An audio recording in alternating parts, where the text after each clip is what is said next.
Bom, então oficialmente boa noite, todo mundo que está participando com a gente. Hoje é a primeira vez, ou segunda vez, ou outras vezes também, bem-vindos, tá? É um prazer ter vocês aqui conosco. E a gente vai ter aí a nossa segunda reunião do ano. Aliás, segunda não, já é a terceira já. A coisa tá evoluindo bastante rápido, inclusive, tá?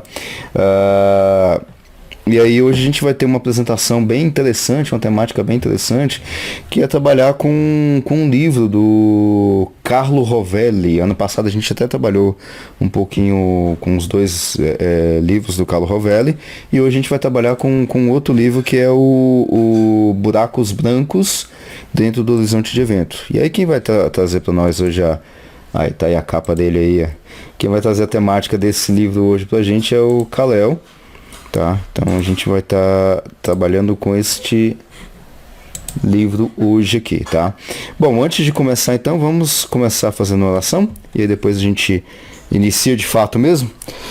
Senhor, muito obrigado por mais um dia que você tem nos dado. Te damos graças, Senhor, pela vida de cada um que está aqui nesta noite, para aprender um pouquinho mais da Tua palavra, um pouquinho mais da Tua criação.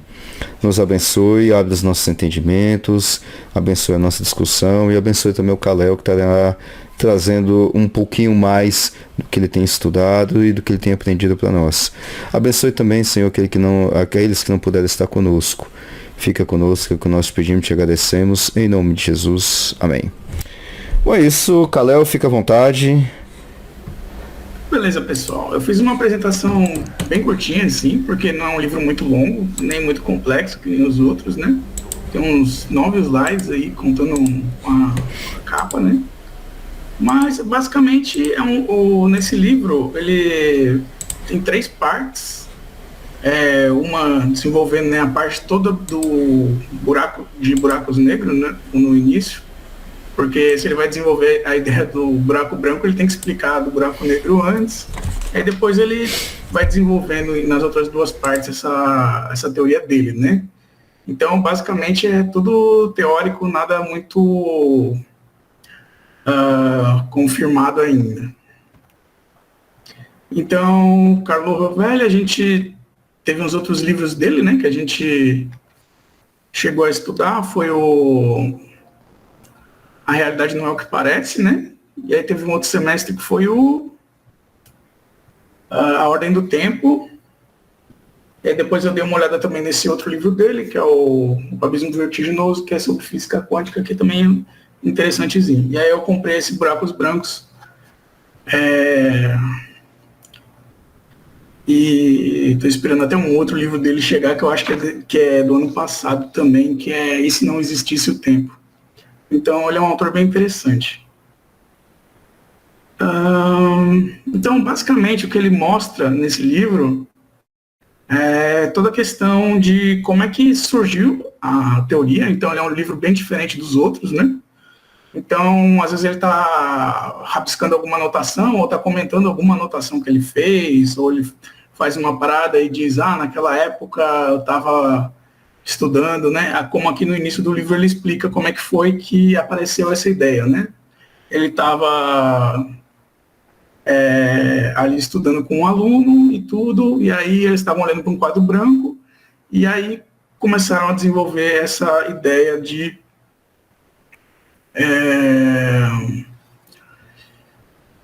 que eles estavam explorando o fato de que, por exemplo, você tem uma equação e as equações da física, basicamente, você tem aquele sinal de igual e você não tem nenhuma...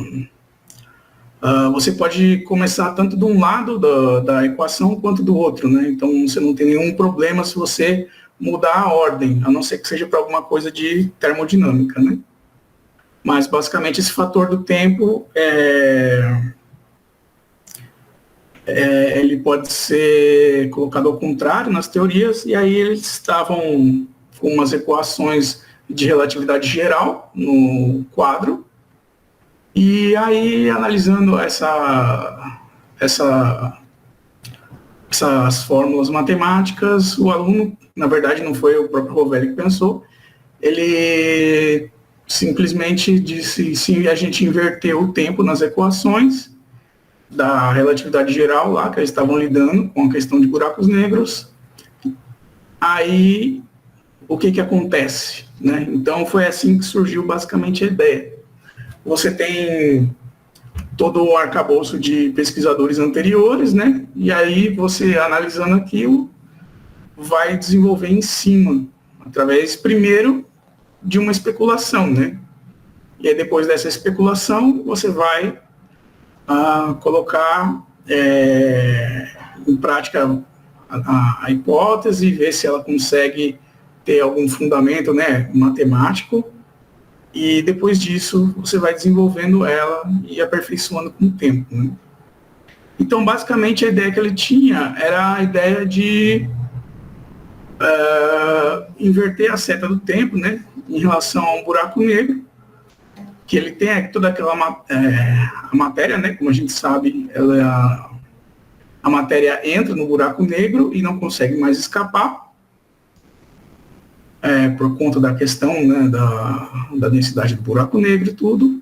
E aí ele pensou na hipótese do contrário, de existir um buraco branco, que seria, na verdade, ele testou o que aconteceria caso eles usassem essas equações para colocassem ao contrário o que exatamente aconteceria. E aí, a primeira impressão que a gente pode ter, né, é de que o buraco negro é aquela coisa que não pode ser vista, né, porque ele suga toda a luz, e que o buraco branco seria exatamente o contrário. Ele vai emitir a luz, ele vai ser incandescente, vai ser branco e tudo, mas na verdade não é bem isso, né? Então, o que aconteceria, no caso, ele seria praticamente igual a um buraco negro, mas a matéria sairia dele, fora do horizonte de eventos, ele é praticamente igual a um buraco negro. Ele não seria tipo uma bola de luz incandescente. Ele teria características muito parecidas que eu vou explicar melhor aqui. Então, eu não sei, acho que aqui todo mundo é familiarizado com a parte de física, né? Então, se tiver alguém que não seja, todo mundo entende certinho a questão de buracos negros? Precisa dar uma explicada melhor?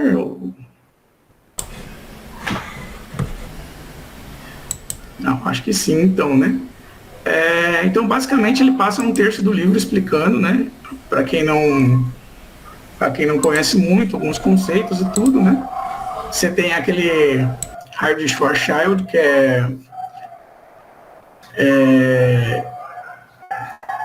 você tem uma densidade, que ela é uma densidade crítica, né? Que ela gera a densidade que vai ser a densidade que vai gerar um buraco negro. Então, por exemplo, se fosse para transformar a Terra em um buraco negro, você teria que pegar o planeta Terra inteiro e teria que amassar ele para ele caber num raio de 9 milímetros, se eu não me engano, ou num diâmetro de 9 milímetros, né? Então, você pegaria o planeta inteiro e colocar mais ou menos nesse tamanho, é uma densidade, assim, absurda, né? Se fosse do Sol, por exemplo, para você transformar o Sol, para que ele tivesse densidade suficiente para se tornar um buraco negro, você teria que pegar o Sol, que é milhares de vezes maior que a Terra, e basicamente comprimir ele até que ele ficasse com cerca de 3 quilômetros de tamanho, né? Então seria um buraco negro de 3 quilômetros. Então, basicamente, eu acho que todo mundo entende, né, que o buraco negro é formado por um colapso gravitacional, que ele tem um horizonte de eventos, né, que a partir dali nada consegue sair. E eu acho que também o pessoal deve estar familiarizado assim, com a questão da distorção de espaço-tempo, de que à medida que você tem uma aproximação do buraco negro, você tem aquela distorção do espaço-tempo e o tempo vai passando cada vez mais devagar dentro desse buraco negro, né?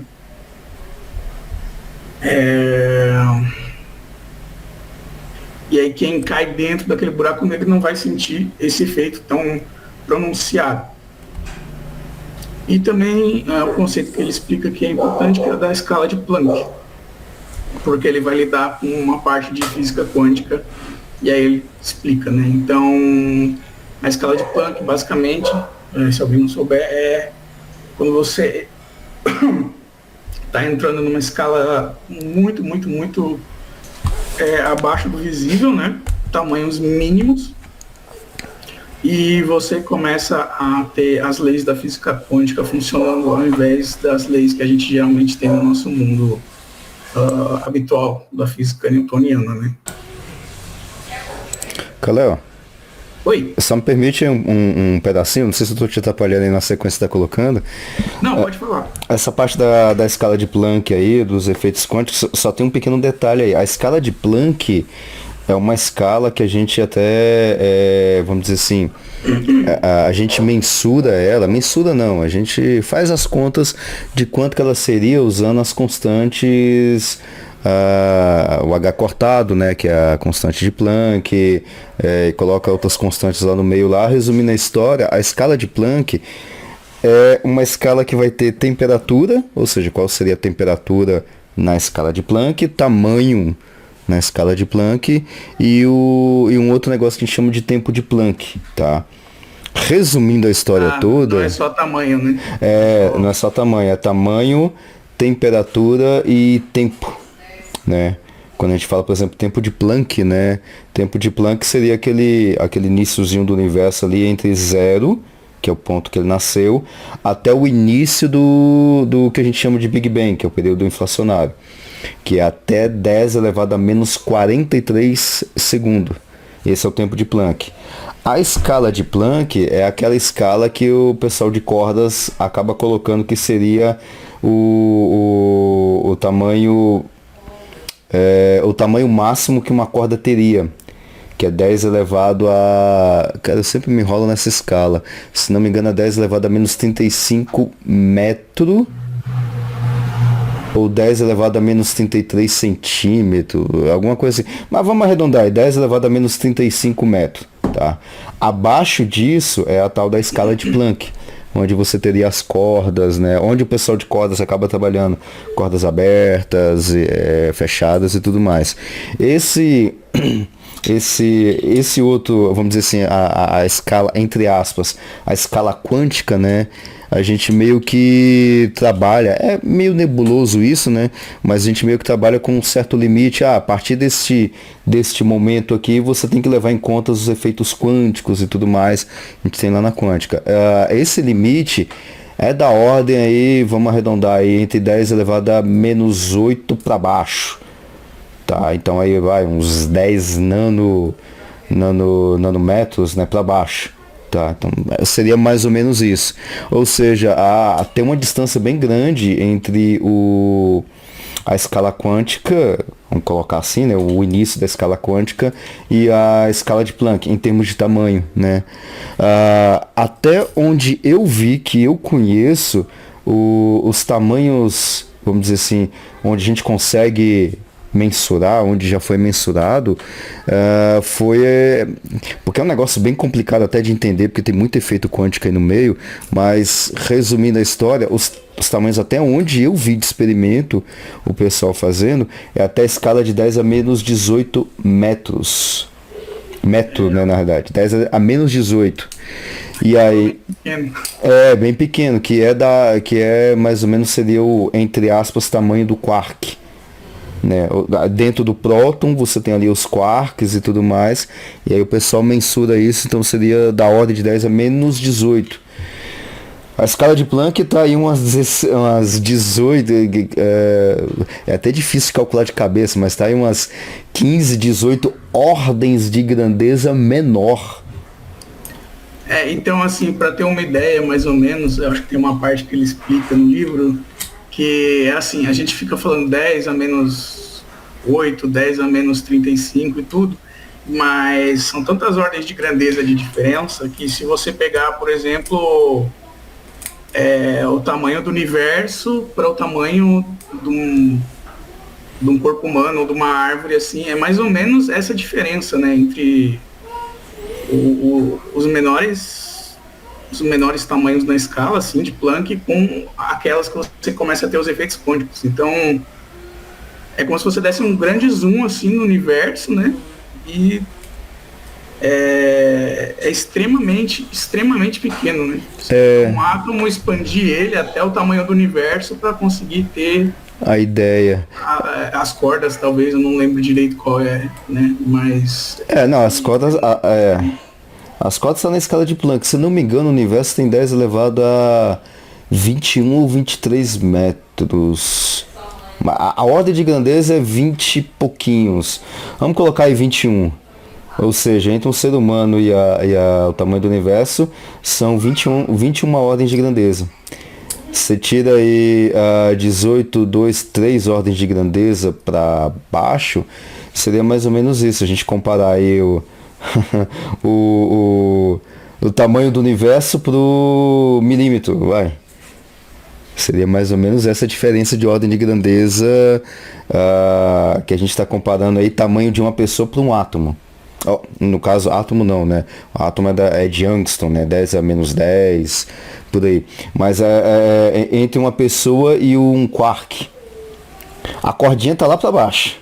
Você desce mais 18 ordens de grandeza para baixo, para você poder atingir a escala de Planck. Então, assim, são coisas surreais. Ridiculamente pequena.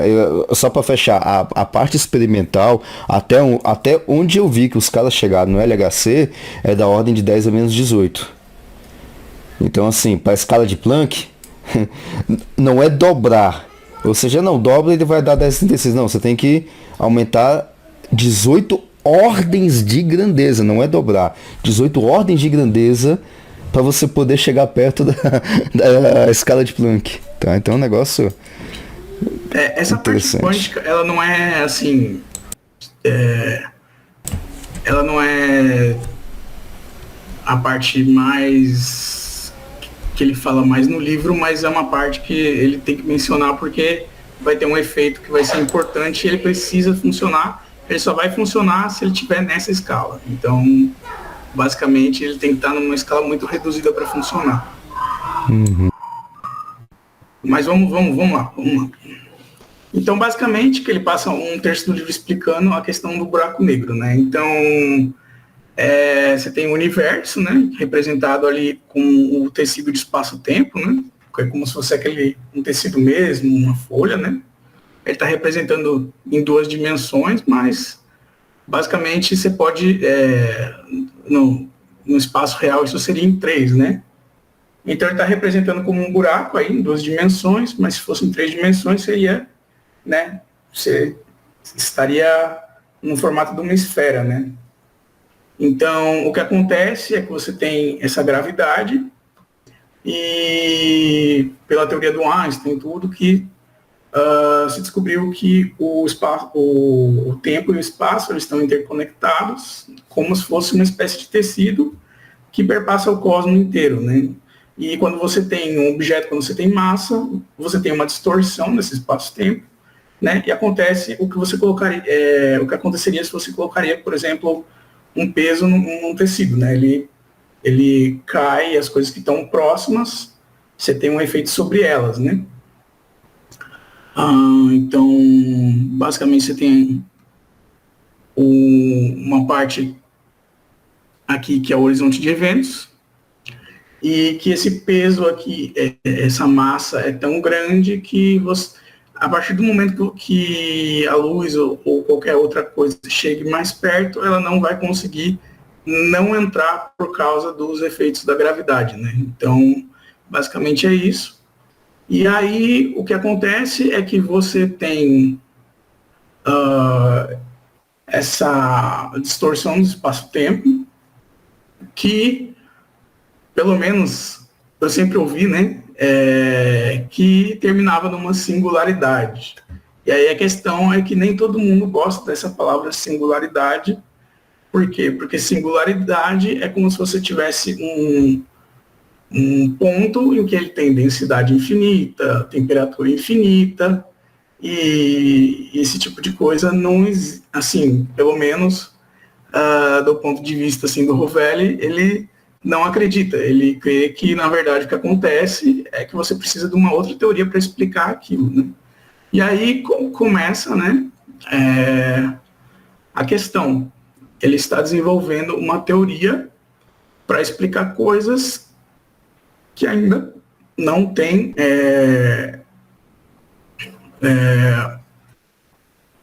são como se fossem espaços em branco do nosso conhecimento, né? Eles precisam ser desenvolvidos para entender o que está acontecendo. Então, vamos lá. Ele explica uma coisa muito interessante que eu só consegui entender na segunda vez que eu li o livro. Na primeira vez eu falei, tá, acho que é isso aí. Na segunda vez que eu li, eu falei, meu Deus do céu, é isso mesmo. Então, vamos lá, o que acontece? Você está se aproximando do buraco negro, né? E à medida que você vai se aproximando, o tempo ele vai se distorcendo, o espaço também. E o tempo que você tem, ele começa a passar mais devagar. Se você entra no horizonte de eventos, essa distorção é ainda maior. E o que acontece é que ele é formado por essa grande massa de uma estrela, né, que cai sobre si mesma, e esse fato dela cair sobre si mesma gera essa distorção, e esse esticamento do espaço-tempo, ele produz várias coisas muito estranhas, que por muito tempo fez com que a maioria das pessoas acreditasse que a teoria dos buracos negros era só uma fantasia ou uma ficção, e muita gente muito inteligente não acreditava nisso, porque as consequências do que acontece dentro de um buraco negro são muito estranhas. Então, o que acontece é que você tem o interior do buraco negro, ele é maior do que a parte externa dele, de tão distorcido está o espaço-tempo ali, né? Então, basicamente, você pode ter um espaço, um buraco negro que tenha alguns milhares de milhões de quilômetros, né, ali, mas se você adentrar dentro dele, você veria um espaço que tem centenas ou milhares de anos-luz de tamanho, né? Então, você tem essa distorção também. E o tempo, ele passa de uma forma tão devagar que se você tivesse do lado de dentro, você veria basicamente assim, o universo, a história do universo passando na sua frente em alguns minutos ou algumas horas. Então, uma distorção muito forte. E aí, o ponto que eu não entendia no livro, mas que quando eu entendi, assim, eu fiquei abismado, é que tem uma frase que ele coloca, que é basicamente essa aqui. Ele coloca que a parte da singularidade do buraco negro, onde representaria a singularidade que seria o fim desse buraco negro que está lá no fundo, né, lá no fundo desse abismo enorme no espaço-tempo, ele estaria no futuro. E aí eu não entendi a primeira vez que eu li, mas aí depois que me caiu a ficha. O que acontece é que se você teve buracos negros ali no início do universo, formando alguns bilhões de anos atrás, são buracos negros muito antigos, né? Aonde que está aquela estrela que caiu dentro daquele buraco negro? Onde é que está aquela estrela? Onde é que está o fundo? Essa é a questão. Ela ainda não está, porque ela ainda está caindo, né? Então, o tempo ele foi desacelerado de um modo tão grande que aquela estrela que estava caindo há bilhões de anos, ela ainda está caindo.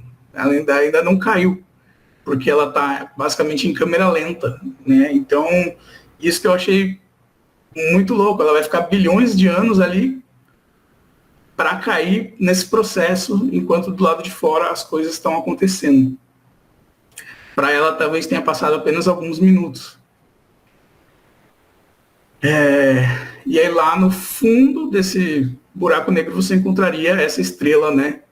Lá no final, e você teria, entre aspas, essa singularidade. E aí entra a parte da questão que ele colocou, do porquê que ele falou de física quântica, né? Porque física quântica lida com coisas pequeníssimas, né? Infinitesimais, né? Então, basicamente, a ideia dele e desse aluno é que depois que você tiver toda a evaporação, todo o limite do buraco negro, quando você distorcer ele o máximo possível e depois ele for evaporar, que depois se descobriu a radiação de Hawking, né?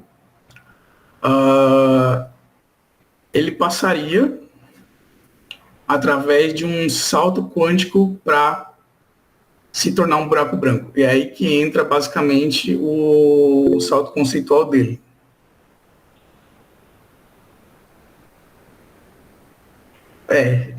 Eu vi que tem alguns efeitos biológicos mesmo na questão de efeitos quânticos. Eu achei interessante. Mas, então a questão, assim, que não pode ser provada, porque a gente não tem como observar isso, é que você teria esse salto quântico para transformar uma configuração de um buraco negro em um buraco branco. Isso aconteceria numa escala muito pequena. E o que é esse salto quântico? O que significa isso? Ele é um efeito que acontece, e eu não sei se alguém entende isso, ou se simplesmente é uma questão matemática que o pessoal coloca que funciona, que na verdade ela está presente em muitas das coisas que a gente usa hoje. Então é como se você tivesse uma parede, por exemplo, né? E uma coisa sólida, ela não passa por essa parede, certo? Só que o que acontece quando você tem esse efeito quântico, e aí eu não sei se alguém sabe explicar isso ou se é um mistério, você tem basicamente algo que não deveria ultrapassar essa parede sólida, ultrapassando. Então, eu acho que o próprio Sol, ele tem isso, né? Esse efeito da luz conseguir passar pelo Sol, porque ela não deveria conseguir passar, por causa da densidade e tudo. Mas eu já ouvi falar que até nos celulares, né, que a gente usa, basicamente ele utiliza esse efeito também. Então,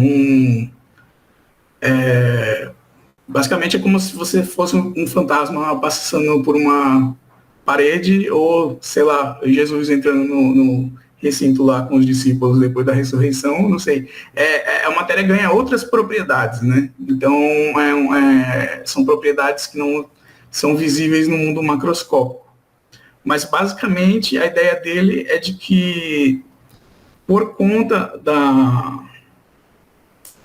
dessa evaporação do buraco negro, ele chegaria a um tamanho em que ele estaria dentro dessa escala a escala da física quântica, e a partir daí você poderia ter um efeito desses de salto quântico, né? Então não seria um efeito que aconteceria num buraco negro gigantesco, né? Seria só quando o buraco negro ele se reduzisse a um tamanho específico.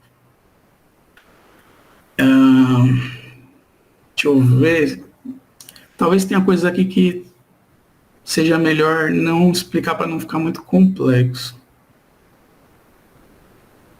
Tem algumas coisas aqui da teoria quântica de loop que a gente já viu nos outros livros, né?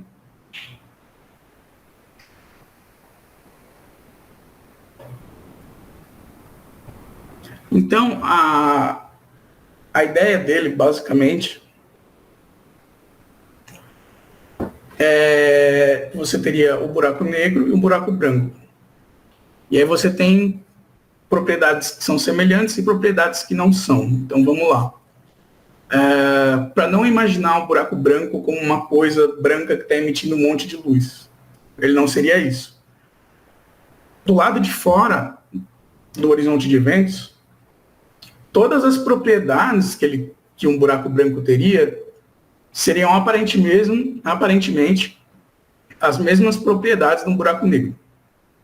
Então, ele ainda teria uma gravidade muito forte, ele ainda continuaria atraindo as coisas, né? Ele não teria uma força de repulsão, né?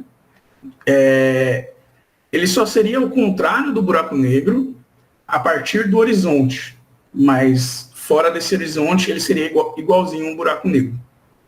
Então, a questão da atração gravitacional não se transformaria em uma repulsão e tudo, você poderia ter planetas em órbita dele, e ele também irradiaria essa energia residual. E aí vem uma questão que eu achei bem interessante, mas eu acho que é completamente teórica. Eu acho que não tem como testar isso, né? Só na base da matemática por enquanto. Que é a questão do horizonte, né? O horizonte ali é a região em que você tem essa mudança, né? Da gravidade não conseguir mais, da luz não conseguir mais escapar. No caso do horizonte, no buraco branco seria o contrário. Nada poderia entrar nesse buraco branco. Então, ele estaria enviando coisas para fora. Ele ainda pareceria um buraco negro por um motivo muito interessante. Vamos lá. Você tem no buraco negro a questão de quando algo está caindo dentro dele, você ter essa distorção do espaço do tempo. Então você veria uma coisa caindo e você nunca veria ela cair completamente, porque o tempo está tão dilatado que ele demoraria basicamente milhões ou bilhões de anos para cair lá dentro. Então, no horizonte de um buraco branco, que tem aquela distorção que é praticamente igual a de um buraco negro da gravidade, você teria esse mesmo efeito. Você veria algo caindo dentro dele, não necessariamente saindo. E essa coisa, ela estaria caindo ali, até que em um futuro muito distante, impelido pelo que está saindo do buraco branco, ela seria levada para fora. Mas do nosso ponto de vista de quem está no presente, a gente ainda veria só essa parte do cair e nunca chegar lá dentro do buraco branco também. Então, do nosso ponto de vista, a gente também não saberia que é um buraco negro, né? Que não é um buraco branco, a gente veria como um buraco negro. E aí um outro efeito que ele cita, né, no livro, e aí, pelo que ele diz, né, tem muitas discordâncias entre o pessoal, tem gente que acredita de um jeito, tem gente que acredita de outro, né? Mas a ideia que eu achei muito interessante dele é que esse horizonte, né, redondo, né, do buraco negro, ele vai se dissipando pela radiação de Hawking, né? Então, o buraco negro ele vai evaporando com o tempo, só que o que evapora do buraco negro seria apenas essa questão do horizonte que dá esse volume para ele. Não aquela parte que foi tão distorcida que estaria lá dentro, infinitamente, praticamente lá dentro. Então você teria uma coisa mais ou menos assim, né? Você teria uma parte que no volume ela vai diminuindo a entrada, né? Basicamente assim. Mas ao mesmo tempo você teria um enorme volume atrás dessa parte aqui. Então, a questão da massa, ele poderia conter a mesma massa, e contém, só que a superfície dele teria evaporado no momento presente, né? Por estar mais próximo ali da superfície, né? Onde o tempo é menos distorcido, todo esse horizonte ele teria meio que encolhido até chegar num tamanho que desse para chegar, que aí eu não recordo, eu acho que é uma área de Planck, né? Que seria basicamente ali o tamanho de um fio de cabelo, né? E então você teria basicamente uma saída desse buraco negro, que seria o tamanho de um fio de cabelo, mas o volume que ele tem dentro dele, de massa e tudo, como ele está muito distorcido lá dentro, fora desse horizonte, ele continuaria igual. Essa seria a proposta dele. Tem gente que não concorda, né? Mas eu achei interessantíssimo. E aí a questão é interior. No buraco negro, apesar do encolhimento da entrada, o interior continua grande. Então você teria aquela queda acontecendo lá por bilhões de anos da estrela, enquanto tudo está mudando do lado de fora, para aquela estrela que está caindo ali, vão passar só alguns minutos, semanas, algumas horas, mesmo que passe a história do universo inteiro. É por isso que ela não evapora, né? E na questão do buraco branco, você teria o contrário, você teria a saída, né? Você teria a inversão da seta de tempo, né? Então, em vez de você ter uma queda, você teria essa estrela subindo de volta, né, para o universo, só que quando ela fosse passar por esse horizonte, esse horizonte estaria muito reduzido, então ele passaria muito, muito devagar e evaporaria de uma forma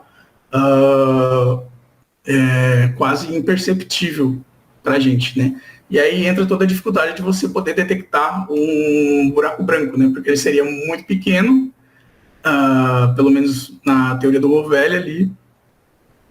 E basicamente a proposta dele é a possibilidade de que isso explicaria muitos fenômenos, né? Isso explicaria, por exemplo, a questão de matéria e energia escura, porque ela é basicamente imperceptível, tem uma grande massa e ela afeta, né, a massa do universo e essa expansão, mas ela é basicamente quase impossível de ser detectada. Então, é uma coisa que está espalhada, né? Então, basicamente, o que ele afirma é que você poderia ter um buraco branco na sala aqui que a gente está agora e você não estaria percebendo, talvez, visualizando ele, mas ele estaria ali. Então, a possibilidade de que essa energia escura, essa matéria escura que a gente não consegue detectar, na verdade seja um buraco branco, com essa grande massa, essa grande quantidade de matéria, mas que é quase impossível de se detectar por causa do horizonte de eventos ter evaporado ou alguma coisa desse tipo. E aí eu não sei o quanto isso é viagem dele ou não. Eu achei algumas coisas estranhas, né? Por exemplo, que o universo tem bilhões de anos. Eu não sei se daria tempo de um buraco negro evaporar até um buraco branco só com 14 bilhões de anos de existência do universo, né? Ele propõe que talvez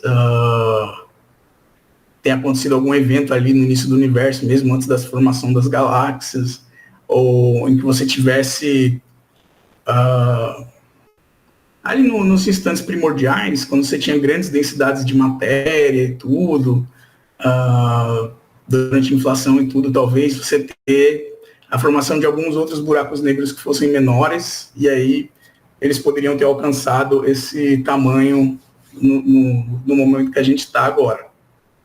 Mas é basicamente muito especulativo, né? Então, aí eu não sei, eu vi outros casos de outras pessoas que encaixam buracos brancos em outras teorias, como o Big Bang foi um buraco branco, ou um buraco negro e um buraco branco são meio que paralelos, o que entra no buraco negro sai um buraco branco em outro lugar. Então, eu estudei mais essa parte do Rovelli mesmo, vi uns vídeos dele para ver se eu tinha entendido direito a teoria, mas eu vejo que tem outras pessoas que usam essa ideia de buraco branco para outras teorias também, que eu acho que talvez não sejam tão parecidas com as dele, né? Então, basicamente, aí sou eu que vou pedir para vocês me dizerem se eu entendi certinho, se basicamente essa explicação, se tem alguma outra evidência, o que vocês acham dessa ideia de buracos brancos e tudo. E aí, só para terminar, assim, também eu achei interessante, porque em 2 Pedro você tem também, né? Porém, amados, não ignoreis uma coisa, que um dia para o Senhor é como 1000 anos, e 1000 anos como um dia. Então, basicamente, você tem aí Pedro falando sobre a relatividade do espaço-tempo aí há 2000 anos, basicamente, mas assim, brincando um pouco com essa ideia, mas a gente tem muita noção de um tempo fixo, né? E aí você ter alguém, assim, falando dessas coisas há 2000 anos atrás, eu já acho um pouquinho interessante. Não sei se poderia, por alguma intuição mais profunda da natureza de Deus, entender que para Deus o tempo é uma coisa relativa, né? Então, só um pequeno detalhe para terminar. Mas é basicamente isso. Se alguém tiver alguma questão, as perguntas eu vou deixar para mim, não, porque eu já não entendo nada disso. Aí vai ficar mais para você. Aí o pessoal que entende física, que eu quero entender um pouquinho mais também. Então é basicamente isso aí. Tranquilo. Beleza, Guilherme, sem problema. Não, tranquilo, não, mas é isso mesmo, o cara tá certo, não tem.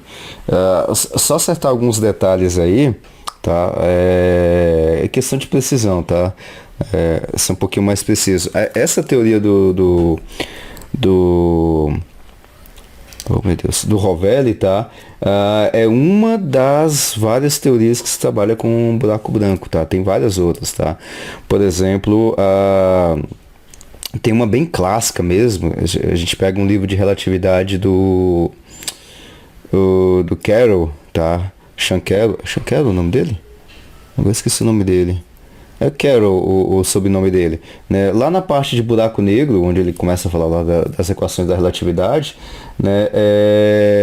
Lá menciona uma outra teoria de buraco branco, né? Que o buraco branco está conectado a um buraco negro, nesse estilo aí que você acabou trabalhando, só que a conexão entre o buraco branco e o buraco negro é um buraco de minhoca.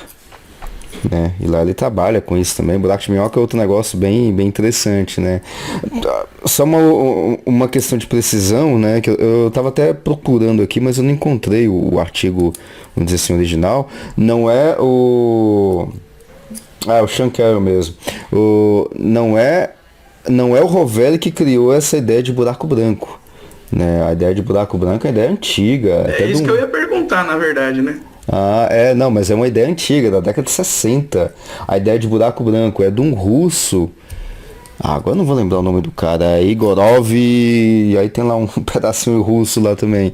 Tá? A ideia a primeira ideia de buraco branco, né? Começou com ele.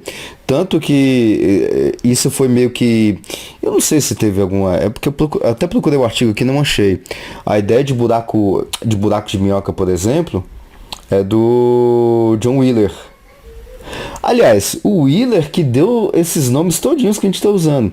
Buraco negro é de 50 e poucos, 53, agora não lembro. Eu lembro que isso aqui eu olhei. Em 1957 veio a ideia de buraco de minhoca.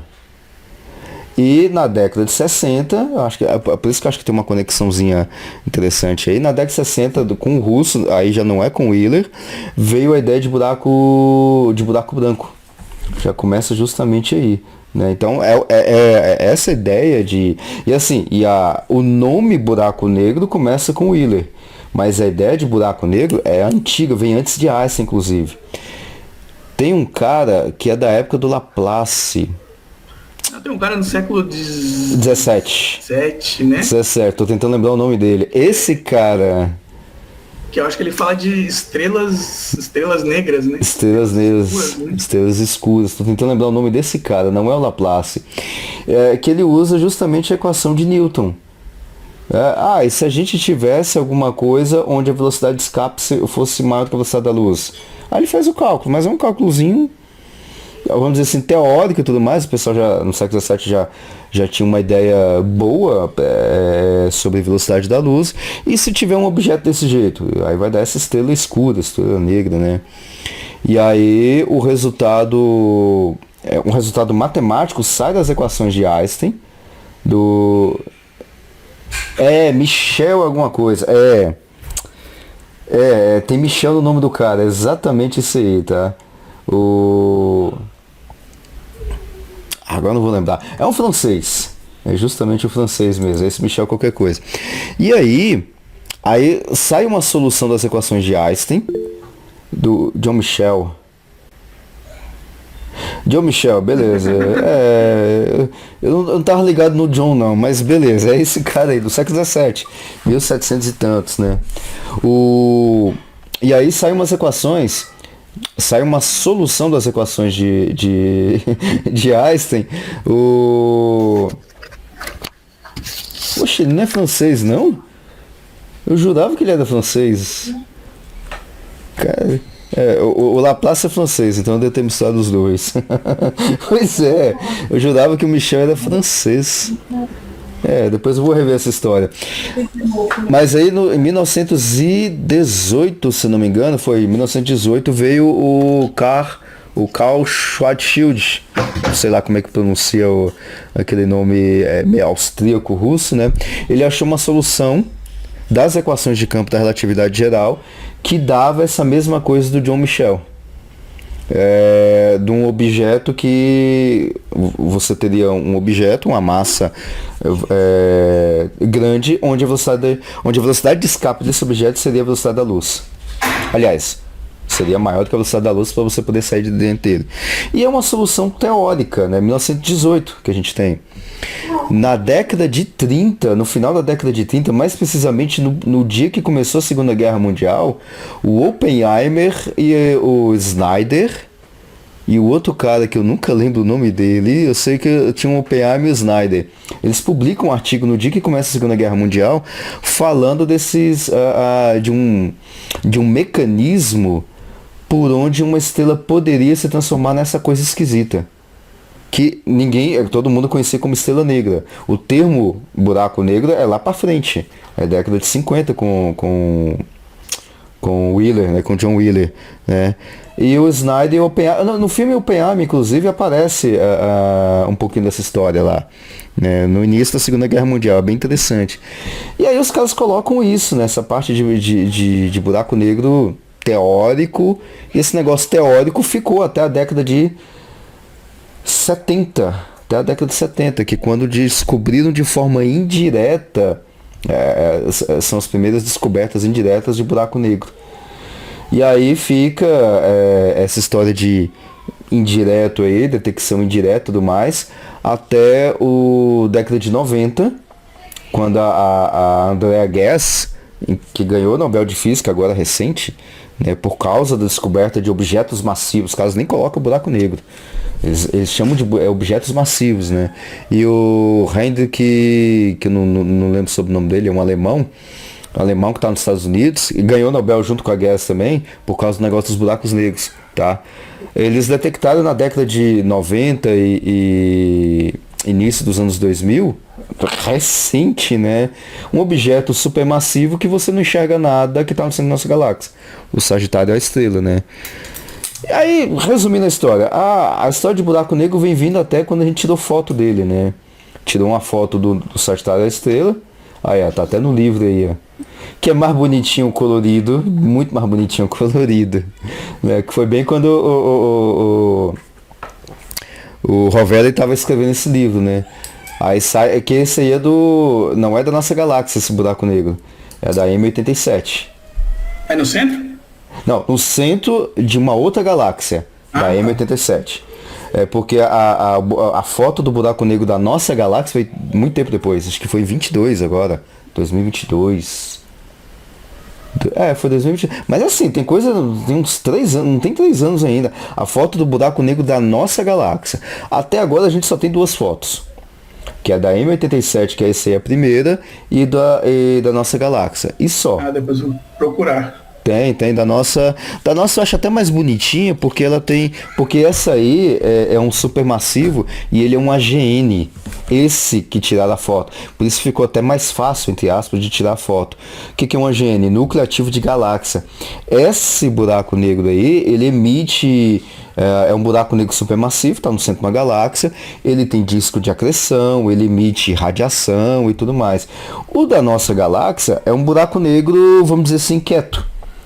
Ele tem pouca alimentação, não tem disco de acreção, que é aquela coisa que fica ao redor do buraco negro, não tem. Por isso que foi até mais difícil de tirar. Tanto que o pessoal, na época que estava tirando a foto, foi um pouco antes a estrela, tinha caído uma estrela no buraco negro, eles conseguiram detectar. E aí eu acho que aproveitou o tempo, não sei muito bem dos bastidores, mas aí conseguiu tirar, mas tanto que o nosso só tem um filetezinho bem mais fino. Que seria, não é um disco de acreção igual esse aí, mas seria, vamos dizer assim, os restos da estrela que estava caindo, né? Ou caiu, ou vai cair, né? Igual a gente estava vendo aí. Essa é a historinha do buraco negro. Buraco branco.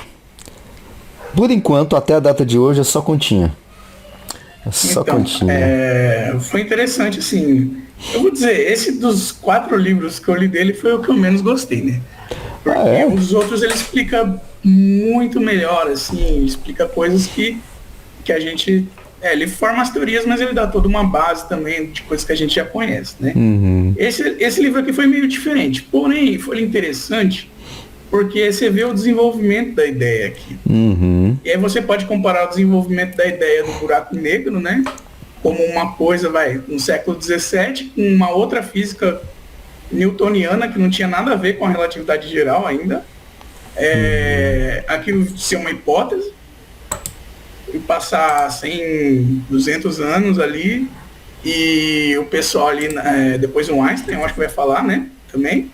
Uhum. E depois muita gente aí muito inteligente falando, não, mas isso é absurdo demais para existir, não existe.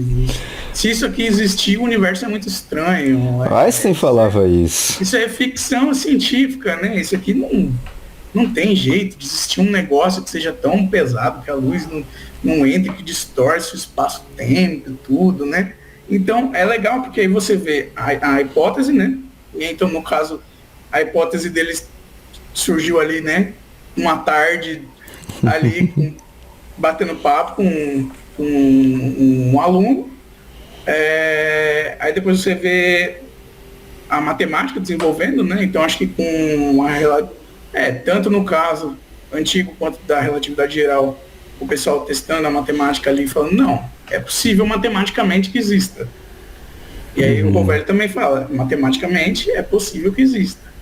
E aí a outra coisa é depois você encontrar as evidências indiretas, né? No caso, buraco negro, né? Você ter as estrelas ali que giram, né? Acelera por algum motivo misterioso e tudo, pode ser que seja um buraco negro. E aí depois, enquanto ele escrevia o livro aqui, depois ele coloca, estava escrevendo o livro, cadê? Estou na 3ª revisão dessas páginas, justamente hoje os astrônomos publicaram uma imagem desse buraco negro, né? Que está no centro da galáxia, tal. Então, né, aí você tem a teoria comprovada, né? Então, é legal que a gente está conversando aqui hoje, mas vai daqui uns 10, 20 anos a gente descobre que essa coisa bizarra aí de buracos brancos existe, né? Poderia existir. Então, eu não sei, façam suas apostas aí.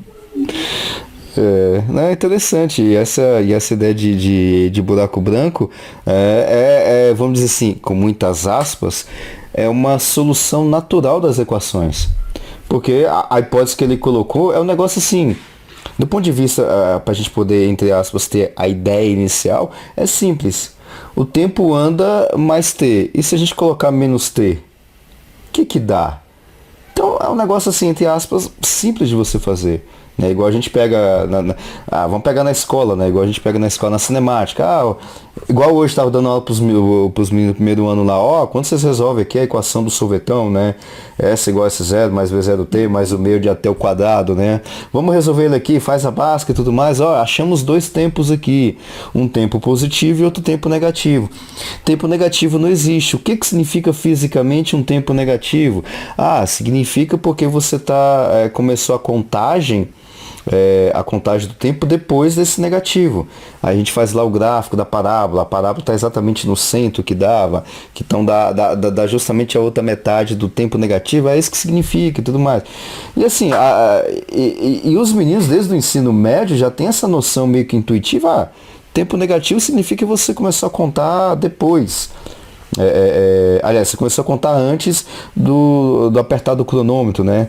Legal, aí quando você vai para física mesmo, vamos dizer assim, tipo relatividade geral, o negócio não é muito intuitivo, né? Assim, o tempo só vai para frente, não, T é só positivo. Você pode colocar um T negativo aqui? Pode. Qual que é a interpretação física disso? Não tem interpretação. Então tá bom, então vamos embora. A gente meio que ignora isso e vai pra frente, né? Igual teve uma aula que eu tive de Quântica 2 no doutorado e a gente estava vendo espalhamento. Eu lembro até hoje dessa aula, foi muito massa essa aula, o professor lá explicando. E aí ele falou, olha, suponhamos que chega aqui uma partícula perto do núcleo e tudo mais. E aí a gente fez um monte de... Que tempo não existe, né? Pois é. Eu tô nesse time, eu tô querendo entrar nesse time, porque o tempo não existe, viu? Por influência do Rovelli, inclusive, tá? Aí o professor explicando, não, mas quando você chega uma partícula perto do núcleo e tudo mais, aí a gente resolveu a equação lá de Schrödinger e tudo mais, e a gente encontrou dois tempos, um positivo e um negativo. As palavras do professor foi mais ou menos a seguinte, parafraseando ele, olha, a gente tem dois tempos aqui, a gente tem que resolver isso, a gente não pode jogar nada fora. Jogava nada fora. Interpretava cada continha que a gente fazia. Tempo positivo, beleza, é isso que acontece. O que é tempo negativo? Tempo negativo aqui seria que em outras palavras, a gente teria o efeito antes da causa. Ou seja, o núcleo do átomo que a gente está estudando aqui estaria sentindo a aproximação da partícula antes da partícula se aproximar. Seria mais ou menos essa ideia, tá? Então, por isso a gente vai descartar, e ele falava isso, a gente vai descartar esse tempo negativo, porque a gente vai seguir a ideia de que efeito vem depois da causa. Você tem a causa, depois tem o efeito. Como isso aqui está invertido, a gente vai descartar esse resultado. Foi o que ele falou. E a gente continuou trabalhando com a parte de espalhamento, de aproximação e tudo mais. Né? Então, assim, quando a gente vai trabalhar com física, nesse nível que está colocando, né, não dá para descartar o T negativo. Ou, não, vamos brincar com o T negativo e ver o que dá. Então acaba sendo um negócio assim meio que, entre aspas, natural da gente poder fazer isso. E aí acaba descobrindo essas coisas, né? Não, estamos descobrindo uma espécie de buraco branco. Não, mas os caras já falaram de buraco branco. Então buraco branco então pode ser uma inversão temporal, né? Que é o que a gente fala de uma simetria temporal de um buraco negro, poderia ser isso? Quais as implicações disso? E aí vem as coisas todas que você falou aí, né? Que quando a gente vai caindo no buraco negro, a gente fica eternamente caindo e fica... O tempo para quem está olhando, a gente fica como se fosse colado no horizonte de evento. O tempo para. Só que a gente já caiu, mas a gente ainda vai cair ainda no futuro, né? Então, assim, dá aquelas essas questões temporais. Não, né? O já e ainda... Pois é, o já ainda não. Vamos colocar escatologia agora, né? O já ainda não, né? Mas é bem interessante. Ô Alexandre, deixa eu perguntar. Alexandre e o resto do pessoal também, mas o Alexandre que eu acho que trabalha mais com isso aí. Você já tinha ouvido essa hipótese aí do lance da explicação de energia escura, matéria escura, poder ser alguma coisa relativa ao buraco branco ou não? Buraco branco não, de buraco negro sim. Inclusive o pessoal, foi uma das hipóteses, já tem tempo essa hipótese já inclusive, o pessoal colocou que seria buracos negros primordiais. Só que aí os caras fizeram as contas, vamos ver quantos buracos negros primordiais, aí colocou até os buracos negros normais, a conta não fecha. Não dá, isso não para energia escura, para matéria escura, que é o efeito gravitacional. A gente não tem massa o suficiente de buracos negros, aí coloca tudo, para fazer o efeito gravitacional que a matéria escura faz. Não tem. Não dá. Tanto que descartaram essa hipótese, né, de ser buraco negro. De buraco branco eu não tinha ouvido falar ainda. Talvez Então, do buraco eu achei negro. interessante, porque é meio indetectável, né? Só que a do buraco branco é para energia escura ou matéria escura? Tu lembra? Eu não li o livro. Então, não entendi se é os dois. Não pode ser os dois, que são naturezas diferentes. A energia escura e o matéria escura são de natureza diferentes. Vou lembrar agora para dizer. Aparentemente parece ser de energia escura. Porque como o buraco branco ele faz como se fosse uma espécie de emissão, parece ser de energia escura, que é o que faz a expansão acelerada do universo. Mas ele colaboraria com a massa também, né? Então, Eu teria que ler o livro, realmente não li, então não sei, aí é esse de chute. Mas assim, chutando, né, eu também acho improvável ser buraco branco fazer efeito ou de energia escura ou de matéria escura. Eu acho muito o que eu improvável. achei estranho foi essa questão de, tipo, para chegar no buraco branco, você teria que evaporar o buraco negro e isso demora muito tempo. Não sei, ele tá chutando um negócio muito, sei lá, né? Mas vai saber. Pode ser, como ele tá amarrando com a ideia do Hawking, né? Mas assim, a questão que a gente estava conversando mais cedo no grupo que eu falei, eu preciso puxar isso depois que acabar a apresentação. Isso poderia explicar talvez uma variação, né? Na constante.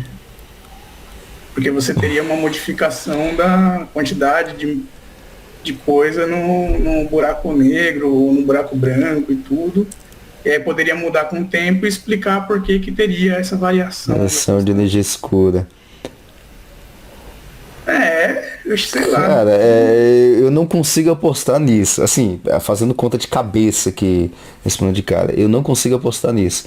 Porque precisa de muita coisa. A energia escura são quase 70% da quantidade do universo. Se eu colocar energia escura mais buraco branco, eu só vou estar aumentando o problema. Que eu não sei o que é energia escura. Aí eu coloco um outro negócio que eu nunca detectei, que buraco branco a gente não tem nenhuma evidência nem direta da menor que seja, não tem. Aí eu estaria aumentando o problema. Colocar tudo como energia escura, aí o problema fica maior ainda, porque eu não tenho essa quantidade toda para poder explicar. Se tivesse a quantidade toda no universo, a gente teria detectado qualquer coisa meio que indireta. Então energia escura igual a buraco branco, a gente já pode descartar. Agora energia escura mais buraco branco, eu acho complicado. Eu acho que só complica o problema, né? Quem sabe a gente antes de morrer, a gente descobre isso, né? Mas é interessante. Depois eu vou dar. Esse livro tá aqui, já que ele é fininho, ele tá na minha listinha aqui pra ler. Eu quero dar uma lida neste aí, Buracos Brancos Dentro do Horizonte. É legal. Bem legalzinho esse livro. Valeu a pena. É bom. Bom, senhores, a gente geralmente faz uma hora de reunião, já até passou um pouquinho do horário aí. Alguém quer colocar mais alguma questão?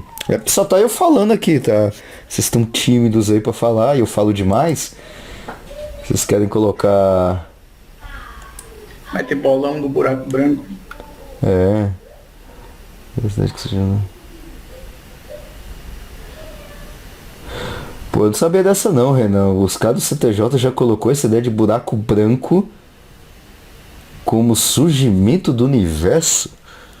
Existe uma cosmologia CTJ proposta ali nos anos 90, 2000, que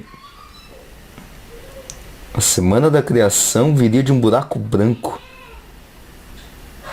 Tinha que ser o Renan, né? Pra botar uma coisa de CTJ mesmo, né? Não, mas o mais curioso é essa do CTJ ter pensado nisso. Eu fiquei curioso pra ver isso aí.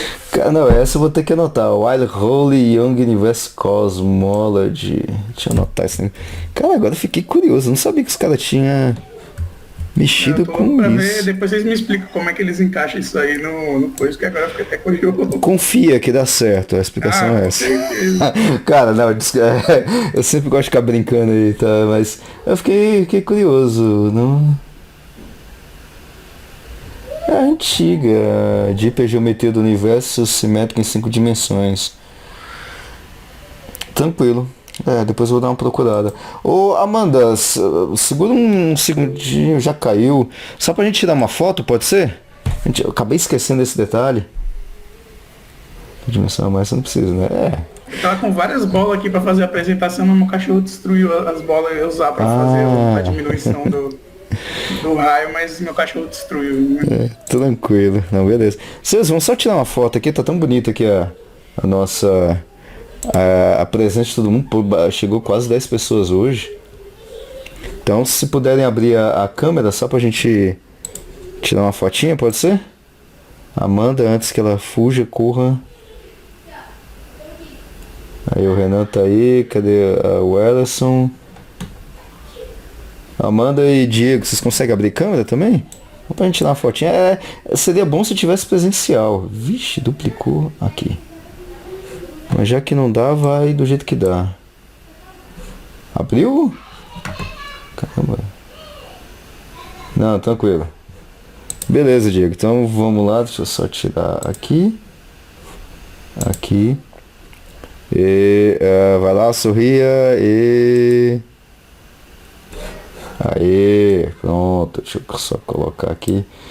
Prontinho, então deu pra tirar nossa foto aí. Obrigado, Amanda, você tá saindo agora, tá? Obrigado pela participação e a gente vai Obrigada, ter... gente. A gente vai ter E mais... revemos. Vai ter mais coisas aí. Então é isso, senhores. Obrigado pela presença de vocês. A próxima reunião já tem data, eu não lembro de cabeça, mas tá fixado lá no grupo lá, tá? Aliás, não, já tem de cabeça. Seria segunda-feira, dia 24. Não vai ser segunda-feira, dia 24. Tava conversando com... Ah, meu Deus do céu, o cara lá do Rio de Janeiro. Jesus, passou o nome do cara agora. É Foi o... o Yuri.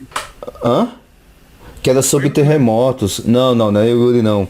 O Arthur, lá da BC2, lá da Rural do Rio de Janeiro. Ele teve um contratempo aí e iria trabalhar com a gente na segunda-feira agora, dia 24, sobre terremotos.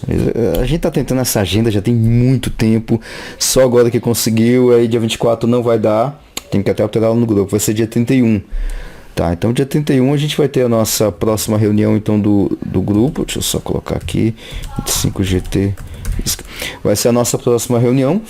Falaremos sobre terremotos, funcionamento da Terra, então até com o Arthur. O Arthur da aula lá no departamento de geologia lá da Federal. Federal Rural do Rio de Janeiro, o RRJ, uma coisa assim. Eu acabei esquecendo assim. Mas vai ser dia 31, tá? Depois eu anuncio lá direitinho e tudo mais. Então é isso, senhores. Nada mais. Muito obrigado pela participação. Obrigado, Kalel, pela aula de hoje, tá? Foi muito bom. O Renan, o Diego e o Ellison. Obrigado pela presença e até a próxima. Até, pessoal.